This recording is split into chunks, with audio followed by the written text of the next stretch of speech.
Discussing, although a number of you have been weighing in on it this morning when we opened up our phone lines. Well, Reverend John Intimfojo of the Minority has raised serious allegations about suspected drug trafficking involving two aircrafts that landed at Kotoka International Airport. He's faced criticism, but insists he's simply asking national security questions. President Mahama has directed all relevant security agencies, that's NACOC, NIB, CID, etc., to investigate the matter. And we've got Honorable Peter Tobu on the phone lines. He's the MP Wa West and also Vice Chairperson of Parliament's Committee on Defence and Interior. We're going to put some more flesh on the bones this morning. Honorable, hello, good morning. Good morning, Helen. How are you? I'm doing great. How are you doing this morning? Grace has found me. I'm fine. Thank you so much for joining us on the program. It's the hottest topic, if you will, this case of alleged drug and currency smuggling as put forth by the Minority, Reverend Intimfojo to be precise. And he's a ranking member on the Defense and Interior Committee, for which you are the Vice Chairperson. Now, I wanted you to take a listen to this, and then I'll come back to the conversation. And it's you'll be hearing the voice of former Deputy Minister of Defense, Kofi Amankwa Menu. He's saying that your government must allow the investigative bodies charged by the president to look into the alleged aircraft with drugs and to do their work effectively. Let's take a close listen, and then we'll come back and expand on the conversation. And so I find it a bit absurd to hear people attack the personality of Intimfojo. It's neither here nor there. An allegation has been made. He's called on national security and the institution, closing the authority to undertake investigation to answer to let the Ghanaian know exactly what is happening.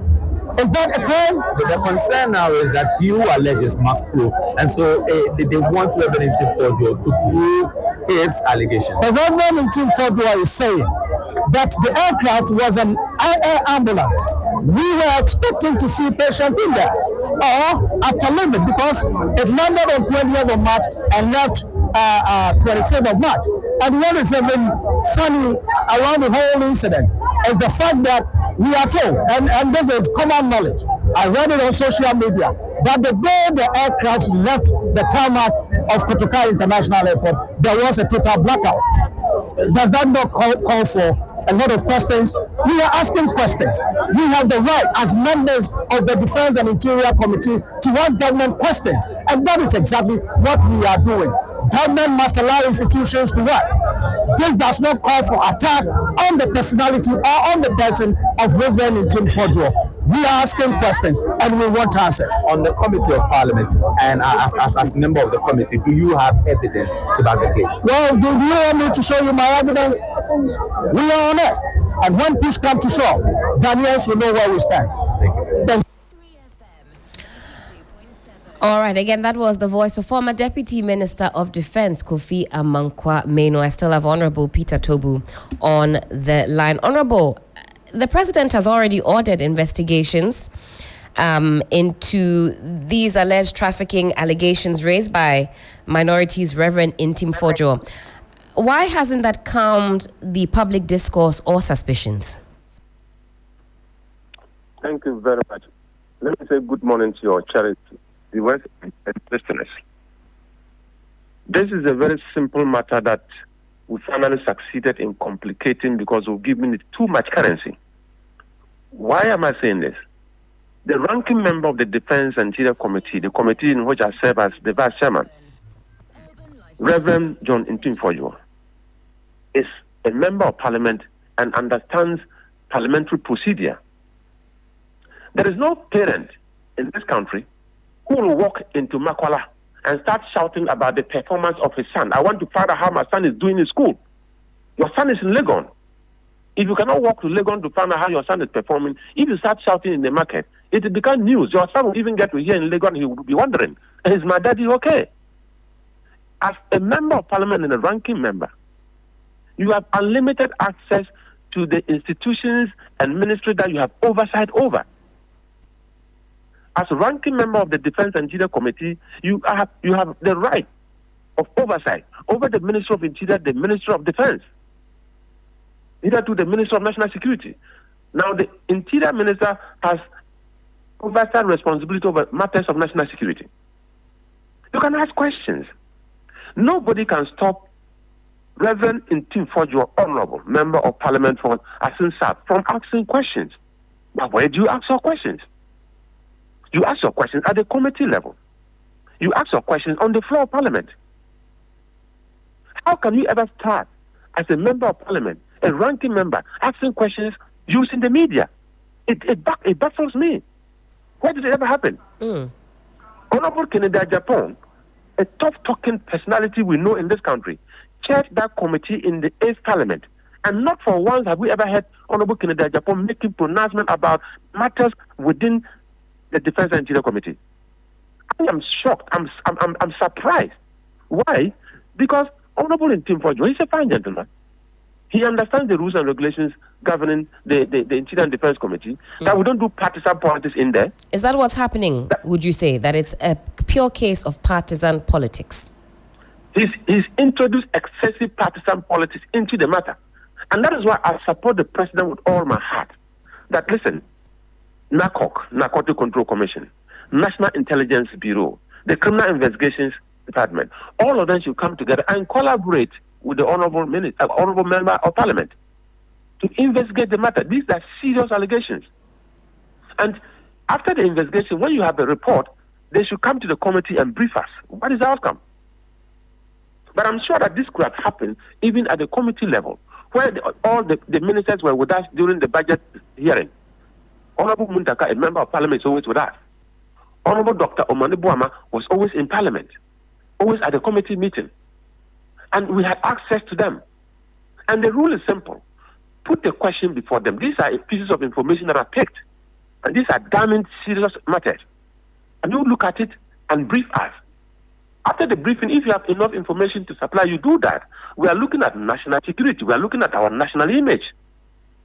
And we are looking at responsible politics at that level. So if that is done, when the report is ready, they will quickly come and brief the committee. Now, if we are not satisfied and we think that the briefing should be extended to the plenary where all the MPs will be present, normally we have committee of the whole. Everybody is present and will listen to matters of security. We have never for once carried matters of security into the media landscape and bandied it around like this. I'm surprised. Now, Honorable, let's take a look at the timeline of events. We know that Reverend Ntim Fodjo called that press conference on the 1st of April. Now, subsequent to that, in a letter dated April 2nd, addressed to the chairman of the Defense and Interior Committee, requested that the National Security Ministry, the CID, NACOC, and as well as the NIB, the National Investigations Bureau, appear before the committee. Is this a case of putting the cart before the horse? Beautiful. When I saw Honorable Ntim Fodjo's letter to the chairman of the committee, Honorable James Agalga, I smiled. And I said, well, if you have served in other committees and this is how you used to do your things, the Defense and Interior Committee, probably we need to all learn together. This is a no. This is wrong. You don't hit the media and come back to committee when you are actually the ranking member with so much power at the committee level. And the chairman responded rightly. Oh, you've thrown matters out there. The president has directed that these agencies should collaborate with you for us to delve into the matter. Please go and do the collaboration. When it is done, your letter will be ordered. We will convene a meeting, and then the minister responsible can come and give us briefing. And I'm sure that time there will be a lot of substance in the briefing that we will get. If you wanted to be asking questions, there is a platform for you to ask questions.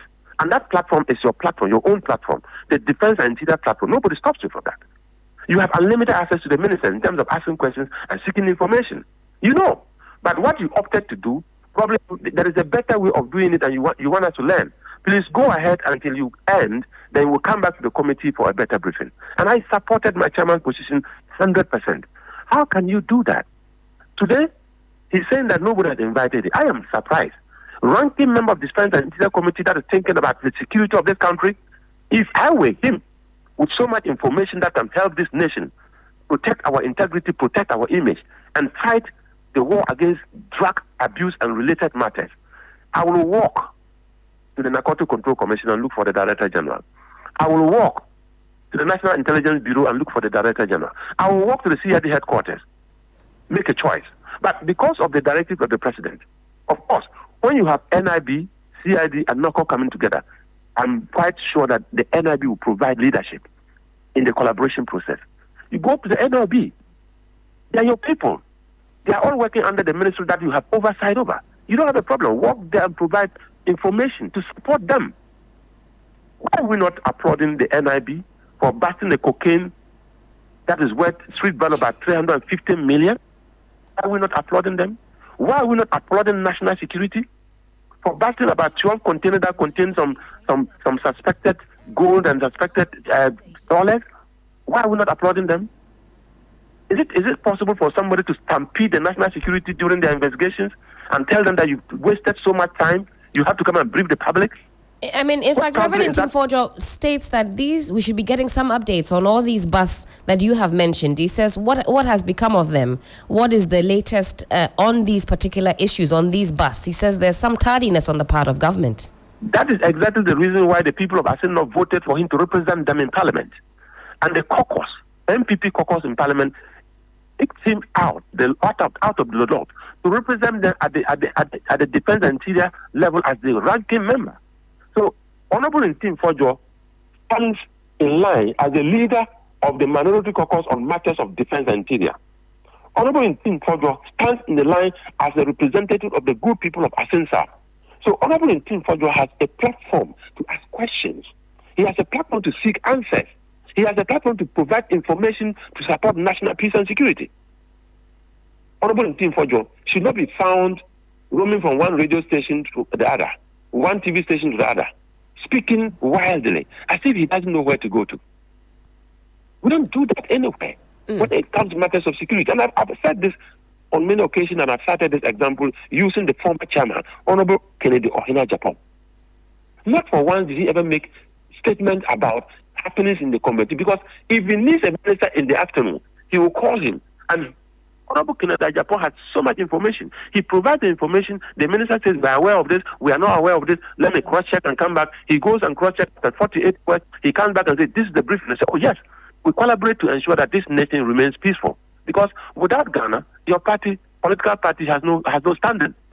No political party has a leg without a peaceful Ghana. And not even be there. Democracy. So we do so much at the committee level to ensure that we are looking at the perspective of national security, not our political leanings. We can't continue like this. I mean, let's allow Ntimfordjour to collaborate with the security agencies, provide so much information that he has. Let them investigate this matter to clear or probably indict people who are involved. Now, Honorable, on the case of collaboration, it's now been exactly 1 week since the President, His Excellency John Dramani Mahama, ordered that security or investigative agencies reach out to Reverend Ntimfordjour to get more or better particulars on these allegations that he has made. What is the update on that call by the President to the investigative agencies? Thank you very much. Let me remind you that apart from being a member of Parliament and Vice Chairman of the Defense and Interior Committee, I'm a police officer with 25 years experience. I've served as a police officer 25 good years. So it's not everything that we put on. He said that not invited him. Nobody has called him. That's what he alleges. He says he's not heard from anybody. Yes, that's what he said. But I'm encouraging the leading agency in these matters, the National Intelligence Bureau. Please, can they, if you think that you are calling him and he's not coming, he's a member of Parliament, give him that due respect. Can you write a letter to the Honorable Speaker of Parliament to release him officially to collaborate with the investigative team? If they do that, I'm sure that the Speaker will honor it, to release him by our standing orders, and then he will go and support them to do these things. The President's directive will not be taken lightly, no. But I'm sure that by the close of this week, we'll get to know if my brother, Reverend Ntimfordjour, will voluntarily go, or he will be invited to come and support, or a letter will be written to the Speaker for him to be released. Whatever it is, but I'm very sure that the cooperation will go on. And then, at least, when he provides so much information, yesterday I was watching some videos with my brother, Majority. They were doing some things, and I was watching, and I said, oh, all these things are good. Why are you finding yourself in a TV station? Or probably you don't know where to go? Ranking member? You should know where to go. Honorable, If you don't even know where to go, no problem. I'm sure that very soon we will get there. He will be officially invited. If a phone call doesn't work, a letter to the speaker to release him will work, and then we'll take it from there. Certainly. And Honorable, because you talk about Reverend Tim Fojo going from station to station, as you say, let's talk about political optics. Let's also talk about public confidence. Now, some critics say that the government's handling so far of this issue appears reactive rather than proactive. Would you say that that's fair? In some quarters, the allegation is that government is stifling the MP's oversight duties. Thank you very much.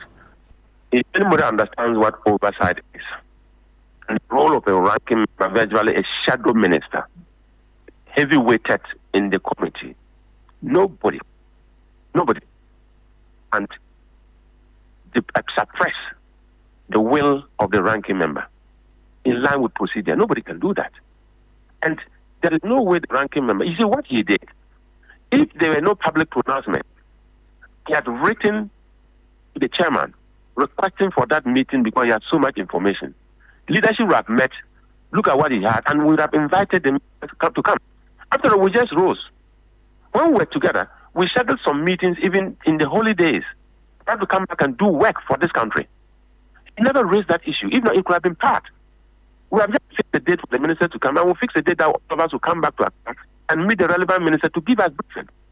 So when we do all these things, we have our work plan outlined, and then all of a sudden, we are on holidays. And you raise the matter on air. And when we talk about it, he should reconvene. Oh, please, don't do that. We should reconvene a meeting and bring a minister. Government will not suppress him. Government is very responsible. And government, under the leadership of His Excellency President John Dramani Mahama, has taken the matter so serious that he's directed the CID, NACO, NIB, please collaborate and to the bottom of this matter. But let's leave it there. The president's directive will never be taken in vain.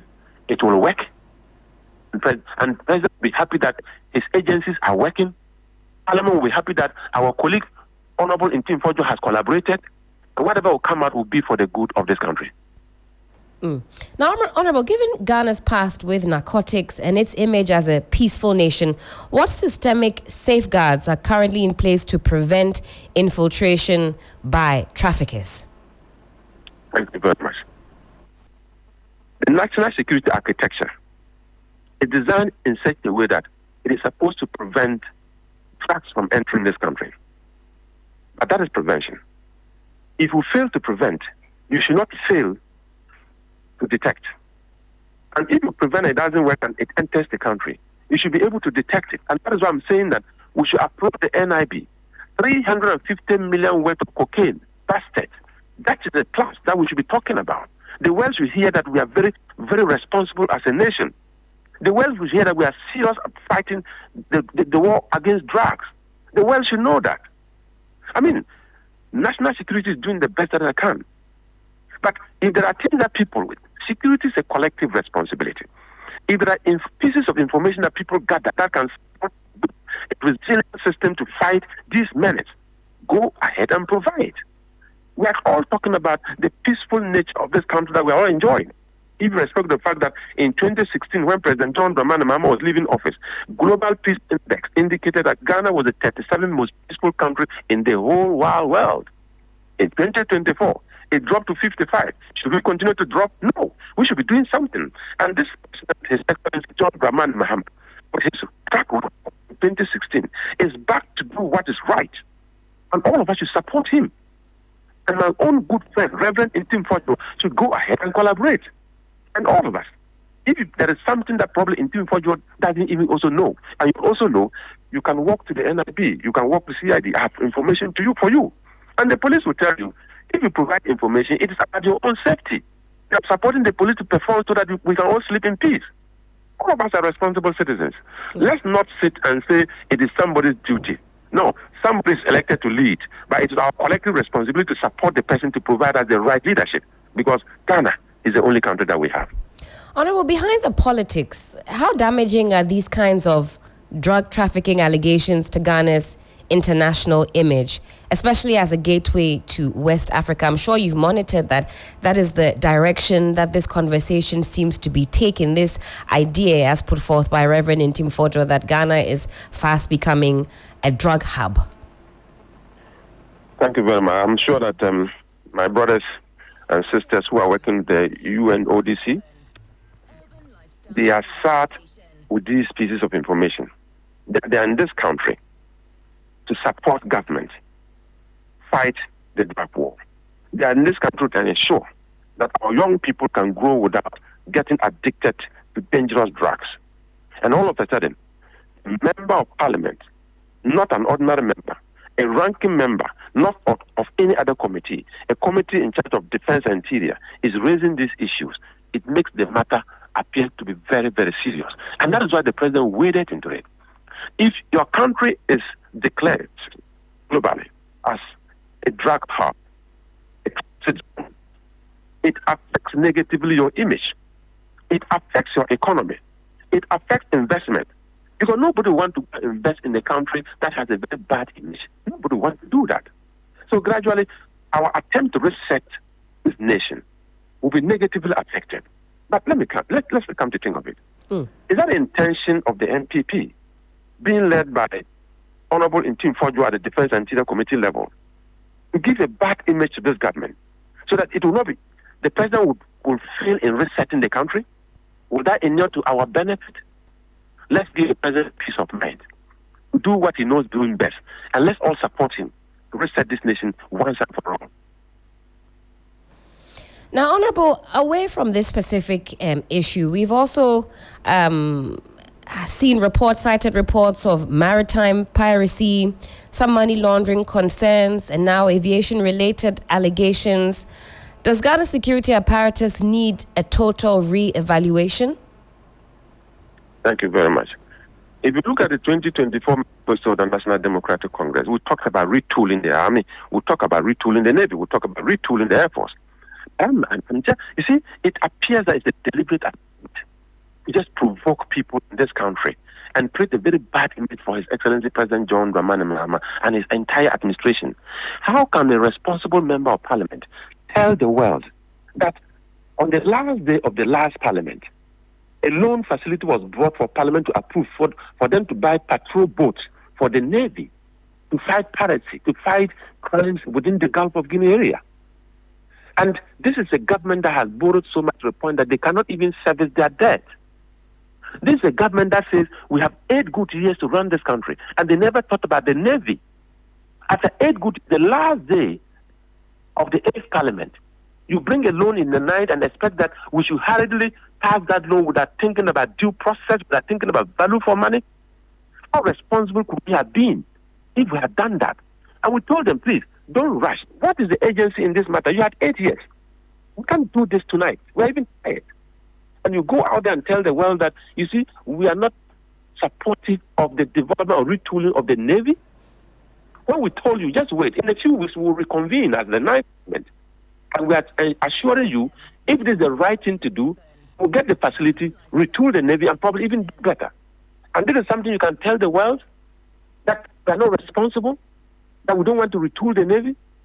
That particular statement, I was in Parliament that day, and I knew what happened. And you had government that couldn't even service your debt. And you went into debt exchange, domestic debt exchange, giving people haircuts. A lot of people died from depression. They died from heart attack. They died because their many years of savings had gone to the drain. And you have the gut to tell the world that you wanted to go for a loan and the NDC prevented it. A loan within 24 hours that your government is coming to end. And you had 8 good years. You never thought about the Navy. Can we be serious as a country for once? And when you talk about money laundering, money laundering is a serious matter. It's a serious organized crime. It was through this that evolved that we created IOCO. IOCO, in collaboration with NIB, with the Financial Intelligence Center, they investigate these matters. And this is a ranking member. You see, the Defense and Interior Committee is so solid in its form and character that when we're providing oversight for these security agencies, we know what we're doing. Right. And they know the capacity of the committee. When we haul you before the committee, the kind of questions we ask you, you should know that there are some experts in there. We know what we're doing and we know what you are expected to do as well. You can't take the committee for granted. And they have a lot of respect for the committee. I would advise my good brother, apart from collaboration, when we come back, let's sit down and see how best he will appreciate the power of that committee and the power in him as a ranking member. That he doesn't necessarily have to be in the media space to get answers. He can get answers representing the good people of Asin. He can get answers representing the Minority Caucus when it comes to matters of defense and interior without necessarily speaking to the media. And if he wants to come and brief the media after getting answers, he will be giving information to the media, always building national peace and security. And that will be appreciated. Well, time check. It is some 12 minutes to the top of the 9 a.m. You're still locked in on 3FM Sunrise on 3FM 92.7. We're having our big conversation of the morning. You're listening to Honorable Peter Tobu, Member of Parliament for Wa West and also Vice Chairperson of the Defense and Interior Committee in Parliament. We are discussing some recent allegations of drug trafficking at the Kotoka International Airport. Now, Honorable, if nothing incriminating is found, should there be consequences for Reverend Intim Fojo, and also in general consequences for false alarms, or shall I say politically or seemingly politically motivated allegations that damage national reputation? Or do we treat this as part of democratic accountability? Thank you very much. Let's not put the cart before the horse, and let's not make statements that will mean that if Honorable Intim Fojo finally cannot prove his allegations, something untoward can happen to him. He's an elected member of Parliament, and even damaging your own reputation by peddling falsehood is a punishment that you will die with. I mean, you will end your life one day and wish that you will never make those statements, terrible statements. But let's prove them. It will help our national peace and security.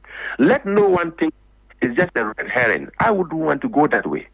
He's a ranking member. He's a very senior person in Parliament. He can't be just around for tourism's sake. He knows what he's doing. Let's give him the opportunity to do the best that he can to support in collaboration with the security agencies for us to unravel these matters. It is good for him. It is good for Parliament. It is good for Ghana. Honorable, thank you so much for your time this morning and for putting some more flesh on the bones. So from everything you've said, I gather that you would support a full public parliamentary probe, broadcast live, so Ghanaians can follow along and judge for ourselves? I'm supporting the directive given by His Excellency the President. The initial collaboration is a complicated matter to execute. MS is not an agency. People do not know. This is an organization that has made health easy in terms of flying people from one continent to better medical health care. So it is not a very complicated matter. What is important now is collaboration. Security agencies are directed by the President and my good friend, Honorable Intim Fojo, and then we'll pick from there. Certainly. Honorable, thank you so much for your time this morning. Do have a wonderful Tuesday. Again, Honorable Peter Tobu, Vice Chairperson, Defense and Interior Committee in Parliament, also MP for Wa West, weighing in on these recent allegations as put forth by the ranking member on that same committee, Reverend Intim Fojo.